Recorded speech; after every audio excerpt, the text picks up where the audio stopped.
Hello friends, आशा करता हूँ आप सब ठीक होंगे। आज हम एक बहुत ही छोटा सा येट इंटरेस्टिंग टॉपिक और येट इम्पॉर्टेंट टॉपिक हम उठाएंगे, M O A versus A ओ ए। देखो, जैसे इंसान के जीवन के अंदर बहुत सारे इंपॉर्टेंट डॉक्यूमेंट्स होते हैं। उसका पैन कार्ड, आधार कार्ड, 10th की मार्कशीट, जन्म प्रमाण पत्र, मूल निवास पत्र, ऐसे है ना, बोनाफाइड वगैरह। तो उसका बहुत सारे डॉक्यूमेंट्स होते हैं। उसी तरीके से कंपनी के ज़िंदगी के अंदर दो बहुत ही इंपॉर्टेंट डॉक्यूमेंट्स होते हैं। वो होते हैं एम ओ ए और ए ओ ए। इसका फुल फॉर्म होता है मेमोरेंडम ऑफ एसोसिएशन और ये होता है आर्टिकल्स ऑफ एसोसिएशन।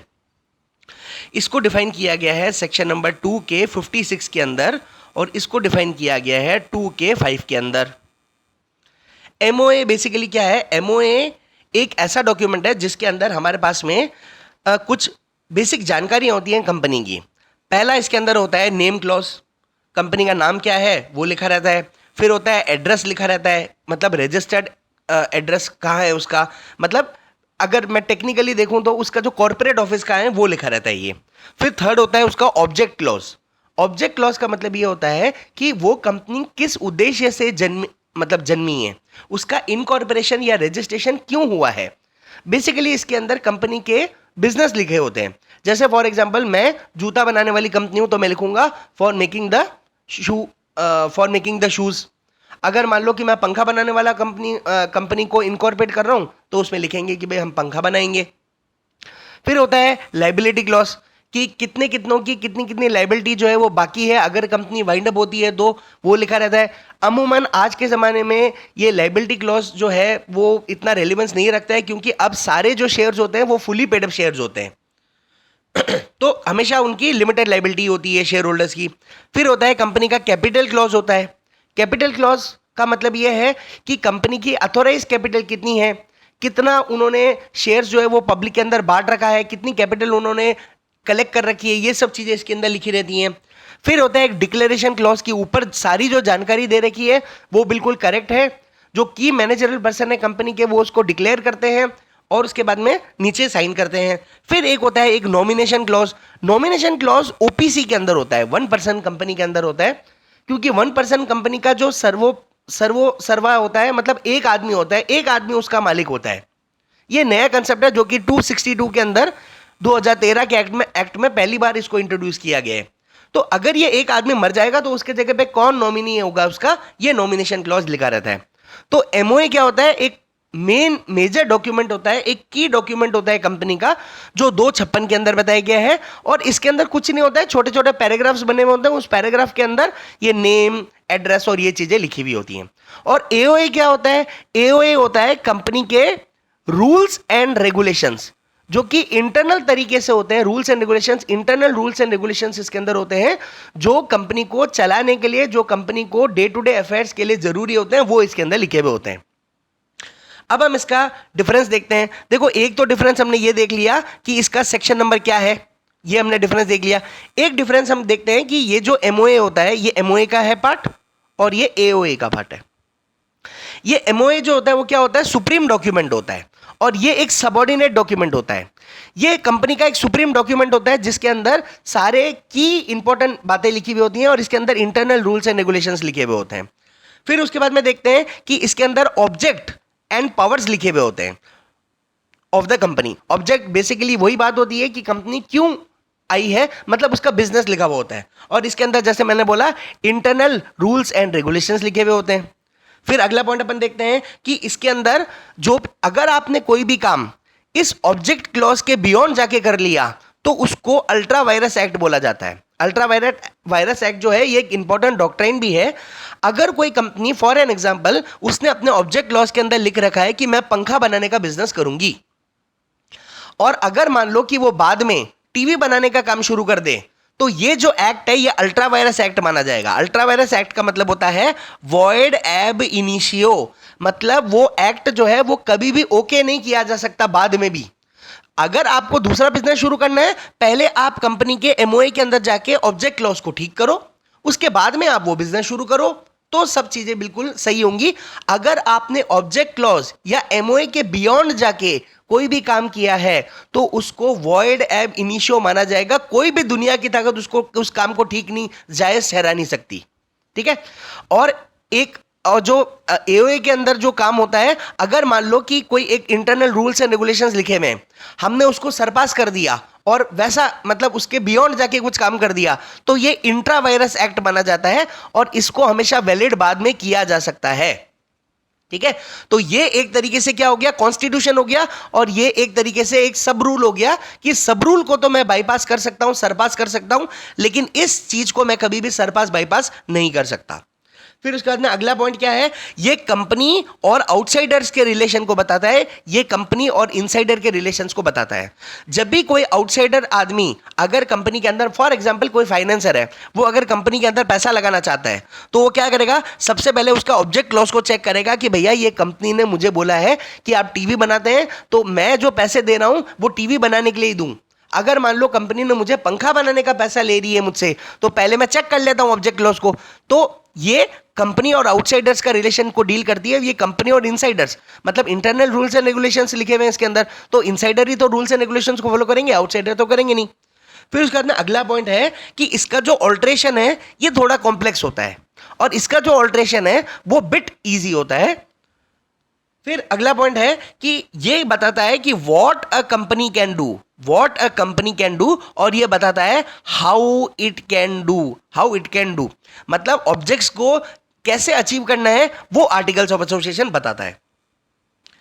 फिर अपन अगली बात लेते हैं कि ये एक्सटर्नल अफेयर्स को डील करता है और ये इंटरनल अफेयर्स को डील करता है। ये एमओए है और ये एओए है।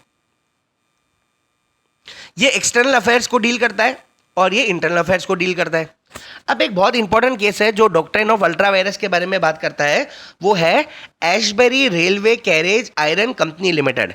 Ashbury railway carriage iron company limited versus Riche. ये 1875 का एक लैंडमार्क जजमेंट है। इसके अंदर क्या हुआ था, ये एशबरी जो कंपनी है, इस एशबरी कंपनी ने इसके ऑब्जेक्ट क्लॉज में लिखा हुआ था कि ये रेलवे वैगन्स वगैरह बनाती हैं, मतलब रेलवे का ये वैगन का काम, वैगन बनाती हैं या वैगन के जो सामान है वो बनाती हैं। लेकिन इन लोगों ने क्या किया कि रिची एक फाइनेंसर था, इस फाइनेंसर को बोला भाई हमको पैसा दो। इसने कहा ठीक है साहब, मैं फाइनेंसर हूं, आप में से पैसा ले लो, ज्यादा करके दे देना। तो इन्होंने इसको जो पैसा लिया वो किस काम के लिए लिया, रेलवे लाइन बिछाने का पैसा ले लिया, जबकि रेलवे लाइन बिछाने की जो बात है वो इनके एमओए के ऑब्जेक्ट क्लॉज में तो लिखी भी नहीं थी। तो बाद में जब कोर्ट के पास में ये मामला गया, जब रिची को अपना पैसा चाहिए था, तो कोर्ट ने ये हेल्ड किया कि आप कंपनी एक्ट के अंदर ये पैसा नहीं ले सकते हो टेक्निकली, क्योंकि आपने इसको वो काम के लिए पैसा दिया जो एक कंपनी कभी कर ही नहीं सकती है। इसीलिए बोला जाता है कि कंपनी के जब भी कोई साथ में डील करता है तो उसको कंपनी के की इंपॉर्टेंट डॉक्यूमेंट्स को हमेशा चेक कर लेना चाहिए, जैसे एमओए। अब इस रिची भाई साहब को पहले ये एमओए का ऑब्जेक्ट क्लॉज चेक कर लेना चाहिए था और इसको बोलना चाहिए था भाई साहब आपने रेलवे लाइन की बिछाने का काम तो इसमें लिखा हुआ ही नहीं है, पहले वो लिख के लाओ फिर मुझसे पैसा ले लो, नहीं तो मैं आपको रेलवे लाइन बिछाने के लिए पैसा नहीं दूंगा। हाँ, आप वैगन बनाने का पैसा लोगे तो मैं आपको वो दे सकता हूं। तो ये और जो लॉज है उनके तहत ये पैसा लिया जा सकता है, लेकिन कंपनी एक्ट के हिसाब से टेक्निकली ये पैसा इसका फंस गया, मतलब ये कंपनी जीत गई। ठीक है, ये एक बहुत इंपॉर्टेंट क्लॉज है, इसको बोला जाता है डॉक्ट्रिन ऑफ अल्ट्रा वायरस, कि कंपनी के ऑब्जेक्ट क्लॉज के बियॉन्ड जाके कभी कोई काम नहीं करना चाहिए, नहीं तो इसको क्या माना जाएगा, इसको वॉइड एब इनिशियो माना जाएगा। ये जो ट्रांजेक्शन पूरा जो रिची ने किया, जो पैसा उसको दिया, ये वॉइड एब इनिशियो ट्रांजेक्शन मान लिया गया। ठीक है, अब दो छोटे छोटे कंसेप्ट्स हैं, ये इसके साथ में कनेक्टेड हैं, तो ये भी बता देता हूं। एक होता है डॉक्ट्रिन ऑफ कंस्ट्रक्टिव नोटिस और एक होता है डॉक्ट्रिन ऑफ इंडोर मैनेजमेंट। ठीक है, जैसा मैंने आपको अभी बताया कि कंपनी के साथ में जब भी कोई आदमी जुड़ेगा ना, उसको हमेशा उसके पब्लिक डॉक्यूमेंट्स को हमेशा जांच लेनी चाहिए।